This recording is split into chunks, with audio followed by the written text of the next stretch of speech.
এটা রুমেনের স্টমাক, ঠিক আছে। রুমেনের স্টমাকে এটা হচ্ছে এসোফেগাস বা অন্ননালীরা যখন ভিতরের দিকে ঢুকতেছে এখান থেকে উপরে যে পার্টটা আছে উপরের পার্টটা হচ্ছে রুমেন। তারপরে আমরা যদি নিচের দিকে যাই এটা হচ্ছে রেটিকুলাম, এটা হচ্ছে ওমেজাম, আর এটা যে ট্রু স্টমাকের মতো দেখা যায় এটা হচ্ছে অ্যাবোমেজাম। এই রুমেনটা হচ্ছে 80% স্থান দখল করে আছে পুরো স্টমাকটার। আর এটা হচ্ছে 5%, রেটিকুলাম 5%, আর ওমেজাম হচ্ছে 7 থেকে 8%, আর অ্যাবোমেজাম হচ্ছে 7 থেকে 8%।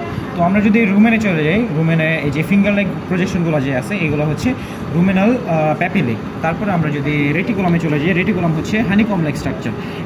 এই যে এই পুরোটা এটা হচ্ছে একটা সেলের যে দেয়ালগুলো আছে এই দেয়ালগুলোকে বলা হয় রিজ, আর ভিতরে যে ব্রাশ লাইক প্রজেকশন আছে এই ব্রাশ লাইক প্রজেকশনকে বলা হয় রেটিকুলার প্যাপিলে। তারপরে আমরা যদি এখানে চলে যাই এটা হচ্ছে ওমেজামের যে এটা বইয়ের পাতার মতো দেখতে, এইগুলো এক একটাকে বলা হয় ওমেজাল ল্যামিনি। প্রত্যেকটা ফোল্ড আচ্ছা আরেকবার করেন না ভিডিও। এই প্রত্যেকটা ফোল্ডকে বলা হয় ওমেজাল ল্যামিনি। তারপরে এখানে যে উচ্চ যে ব্রাশ লাইক প্রজেকশনগুলো আছে ব্রাশ-লাইক প্রজেকশনগুলো বলা হয় ওমেজাল প্যাপিলি। তারপরে আমরা নিচের দিকে চলে যাই, ওমেজাম এবং অ্যাবোমেজামের যে ওপেনিংটা আছে এটা হচ্ছে ওমাজো অ্যাবোমেজাল ওপেনিং, ভিতরে যে ওপেনিংটা আছে, ঠিক আছে। তারপরে আমরা যদি এটা চলে যাই, এটা হচ্ছে একটা ট্রু স্টমাকের মতো। আমরা যদি এটাকে ফুলাই, পুরোটাকে যদি ফুলাই, এইটুকু হচ্ছে গ্রেটার কার্ভেচার, এটা হচ্ছে লেজার কার্ভেচার। এটা হচ্ছে অ্যাবোমেজাম, তাই না? এটা হচ্ছে অ্যাবোমেজামটা একদম ট্রু স্টমাক। আমরা যদি এই যে এটা হচ্ছে গ্রেটার কার্ভেচার, এই জায়গাটুকু আমরা যদি ফুলাই তাহলে এই পুরোটা ফুলে গ্রেটার কার্ভেচার হবে, এটা লেসার কার্ভেচার হবে। তারপরে এটা যে ইন্টাস্টাইনের সাথে যে মিলিত হয় এটা হচ্ছে পাইলোরিক ভালভের ধারা। এখানে এই যে এখানে হচ্ছে পাইলোরিক ভালভ, এখানে যে হালকা চর্বির জন্য দেখা যাচ্ছে না, কিন্তু এখানে হচ্ছে পাইলোরিক ভালভ। আচ্ছা, আমরা যদি ফুলটা খুলি কোন প্যাপিলি আছে এটাতে? না, এটাতে কোনো প্যাপিলি মানে হচ্ছে অ্যাবোমেজালে কোনো প্যাপিলি নাই। হ্যাঁ, এটা হচ্ছে এসোফেগাস। এই যে পুরোটা হচ্ছে এসোফেগাসটা এসে যুক্ত হয়েছে এইখানটাতে যুক্ত হয়েছে, আর উপরেরটুকু হচ্ছে রুমেন, আর এটা হচ্ছে রেটিকুলাম, এটা হচ্ছে ওমেজাম, আর এটা হচ্ছে অ্যাবোমেজাম, ঠিক আছে। অ্যাবোমেজামটা হচ্ছে ট্রু স্টমাকের মতো। আমরা যদি রুমেনে চলে যাই, রুমেনে এটা হচ্ছে পুরো স্টমাকের 80% স্থান দখল করে আছে, আর এর যে ফিঙ্গার লেগ স্ট্রাকচার আছে এটা হচ্ছে রুমিনাল প্যাপিলি।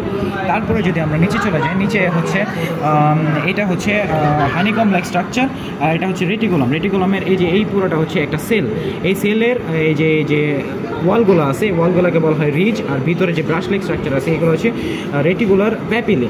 তারপর আমরা যদি এখানে চলে যাই, ওমেজামে চলে যাই, ওমেজামে যে বইয়ের পাতার মতো একটা আছে, এগুলোকে বলা হয় ল্যামিনি, ওমেজাল ল্যামিনি। তারপরে এখানে যে ব্রাশ লাইক স্ট্রাকচার আছে এটা হচ্ছে ওমেজাল প্যাপিলি।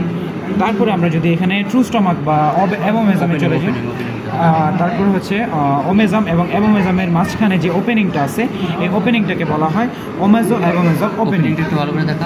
এখানে ওপেনিংটা আসলে এটা পুরোটা এখানে এইভাবে যুক্ত থাকার পর এইখানে যে ওপেনিংটা হয় এই ওপেনিংটাকে বলা হয় ওমাজো অ্যাবোমেজাল ওপেনিং।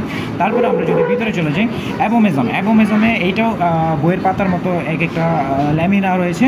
তো এইগুলোতে কোনো প্রকার ব্রাশ লেগ স্ট্রাকচার নাই, স্মুথ, তাই বলা যায় এটা হচ্ছে ট্রু স্টমাকের এইটুকু হচ্ছে গ্রেটার কার্ভেচার। আমরা যদি ফোলাই, পুরোটা যদি ফোলা থাকতো তাহলে এইটুকু হচ্ছে গ্রেটার কার্ভেচার, এটা হচ্ছে লেসার কার্ভেচার। তারপরে আমরা যদি এইটা হচ্ছে ইন্টাস্টাইনের পার্ট, এখানে যুক্ত হচ্ছে, এই যুক্ত হওয়ার স্থানটার নাম হচ্ছে পাইলোরিক ভালভ, ঠিক আছে। এইটা হচ্ছে পুরোটা